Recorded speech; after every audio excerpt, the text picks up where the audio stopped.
High guys, welcome back to Karthik Tamil tech meet. பார்த்தீங்கன்னா daily ஒரு video அப்படின்ட்டு போட போகிறேன். ஸோ மறக்காம சப்ஸ்கிரைப் பண்ணாதவங்க சப்ஸ்கிரைப் பண்ணிக்கோங்க. முடிஞ்ச அளவுக்கு லைக் கொடுத்துருங்க. என்கிட்ட ஏதாச்சும் கேட்கணும் விரும்புனீங்கன்னா கமெண்ட் பண்ணுங்க. ஓகே, நம்ம இப்போ வீடியோக்குள்ள போகலாம். அதுக்கு முன்னாடி this video sponsored by SBO digital marketing. ஸ்கிப் பண்ணாதீங்க. பெரிய தப்பு. தினம் 300 ரூபாய் சம்பாதிக்க அரிய வாய்ப்பு. இன்ஸ்டாகிராம், ஃபேஸ்புக் பயன்படுத்த தெரிந்தால் போதும். Content post and content publishing மூலமா தினம் 300 ரூபாய் சம்பாதிக்கலாம். இந்த வேலை செய்ய 5 நிமிடம் போதும். Work training support, group communication support, all language customer live chat support, முக்கியமா சொந்தமா ஒரு பிசினஸ் ஸ்டார்ட் பண்ற அளவுக்கு உங்களால கற்றுக்கொள்ளவும் முடியும், சம்பாதிக்கவும் முடியும். இந்த வேலை வாய்ப்பு வழங்குவது 5 வருடத்திற்கு மேல ரன் ஆகிட்டு இருக்க நம்ம தமிழ்நாட்டு company school of business organisation private limited. மேலும் விவரங்களுக்கு டிஸ்கிரிப்ஷன்ல கொடுத்திருக்க நம்பருக்கு வாட்ஸ்அப் பண்ணுங்க.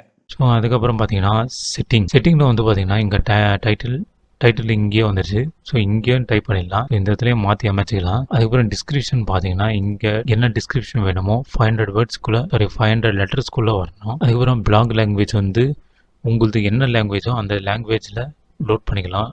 இங்கிலீஷ்னா இங்கிலீஷ் போட்டுருங்க. Adult content. So adult content வந்து இதை ஆன் பண்ணி வச்சிங்கன்னா எல்லாருக்கும் வார்னிங் காட்டும். உங்களுக்கு அடல்ட் கண்டென்ட் இல்லைன்னா இதை ஆன் பண்ணாதீங்க. Google analytics measurement ID. இது வந்து மெஷர்மெண்ட் ஐடி வந்து எதுக்காகனா நம்மளது வியூஸ்க்கு எந்த அளவுக்கு போயிருக்குது அப்படின்றது காட்டுறதுக்காக தான். ஸோ அதெல்லாம் போக போக பார்த்துக்கலாம். அதுக்கப்புறம் ஃபெவிகான்ன்றது எதுவுமே இல்லை. இந்த மேலேயே இருக்குது பாருங்கள், இந்த பிளாகர் இருக்குது பார்த்தீங்களா, இது வந்து லோகோ. இங்கே மேலேயே இந்த இடத்துல இருக்குது பார்த்தீங்களா, அது வந்து இந்த ஃபெவிகானை கிளிக் பண்ணோன்னா ஒரு ஃபைலை செலக்ட் பண்ணி அப்லோட் பண்ணிங்கன்னா இந்த இடத்துல வந்துடும். ஸோ அதெல்லாம் நீங்கள் ரெடி பண்ணி வச்சுக்கணும். அளவு எல்லாத்தையும் நான் பிளாகரில் கொடுத்து வைக்கிறேன். ஸோ அந்த அளவுக்கு ஏற்ற மாதிரி நீங்கள் ஒவ்வொன்றுத்தையும் ரெடி பண்ணி வச்சுக்கலாம். ஆனால் லோகோ மட்டும் சேஞ்சஸ் ஆகும். ஃபெவிகான் சேம் தான், பட் லோகோ மட்டும் ஒவ்வொன்றுத்துலேயும் டிஃப்ரெண்ட் ஆகும். அதுக்கப்புறம் பார்த்தீங்கன்னா privacy, visible to search engines, அப்புறம் publishing, blogger address. Okay, blogger address வந்து இங்கே வந்துடுச்சு. இதே நான் சொன்னேன் பார்த்தீங்களா டொமைனு, அந்த டொமைன் வந்து இங்கே தான் லோட் பண்ணோம். ஸோ நம்ம வந்து கோடேடிலேயோ இல்லாட்டி ஹாஸ்டிங்கரு இந்த மாதிரி பெரிய பெரிய கம்பெனியெல்லாம் இருக்குது. ஸோ அந்த கம்பெனிலலாம் பார்த்து அதுலேருந்து டொமைன் எடுத்துக்கலாம் கிரியேட் பண்ணிவிட்டு.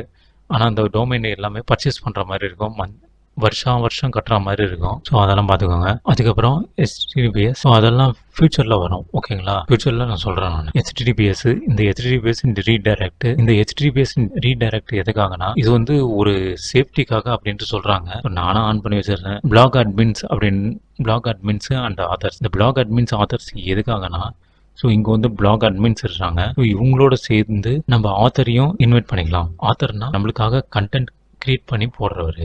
ஓகேங்களா, ஓகே, எனக்கு எதுவுமே காணல. இன்வைட் மோர் ஆதர்ஸ், ரைட். இந்த இடத்துல தான் அவங்களோட இமெயில் ஐடி இருக்குது பார்த்தீங்களா, அதை வந்து இந்த இடத்துல லோட் பண்ணிட்டீங்கன்னா அவங்க வந்து உள்ளே வந்துடுவாங்க. Next post shown on main page.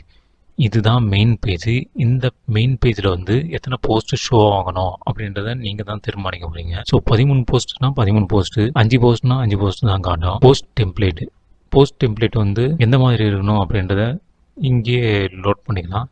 So நான் வந்து போஸ்ட் டெம்ப்ளேட்டெல்லாம் லோட் பண்ணது கிடையாது. அப்புறம் இமேஜ் லைட் பாக்ஸ், அப்புறம் லேசி லோட் இமேஜஸ், இதெல்லாம் ஆன் பண்ணி வச்சுக்கோங்க. இவங்கெல்லாம் ஃப்ரீயாக கொடுத்துருக்காங்க. WebP image serve post image using வெப்பின்னா ஒன்றுமே கிடையாது. நார்மலாக நாம் ஹை கான்ஃபிகரேஷனில் PNG தான் யூஸ். அதுக்கு முன்னாடி பார்த்தீங்கன்னா JPG அந்த மாதிரி எல்லாம் யூஸ் பண்ணியிருந்தோம். இப்போ வந்து பார்த்தீங்கன்னா PNG தான் அதிகமாக யூஸ் பண்ணிடுறாங்க. ஸோ எனக்கு தெரிஞ்சு PNG தான் அதிகமாக யூஸ் பண்ணுறாங்க. எதுக்காகனா ஹை குவாலிட்டியில் நல்லா சூப்பராக தெரியும்ன்றதுக்காக. பட் இந்த வெப்பி எதுக்காகனா குவாலிட்டியாகவும் இருக்கும், அதே நேரத்தில் நல்லா லோவாகவும் இருக்கும். அதாவது எப்படின்னா வெயிட்லெஸ்ஸாக இருக்கும். வெயிட்லெஸ்னால் எப்படி சொல்கிறோன்னா, PNGயில் வந்து 1 MBக்கு வருதுன்னா வெப்பியில் வந்து KBPSல வரும். அதனால தான் இந்த வெப்பி இமேஜை யூஸ் பண்ணிக்க சொல்கிறாங்க. ஸோ இது எல்லாம் 3த்தையும் ஆன் பண்ணி வச்சுக்கோங்க. இமேஜ் லைட் பாக்ஸு, அதுக்கப்புறம் lazy load images, WebP image serving. Okay.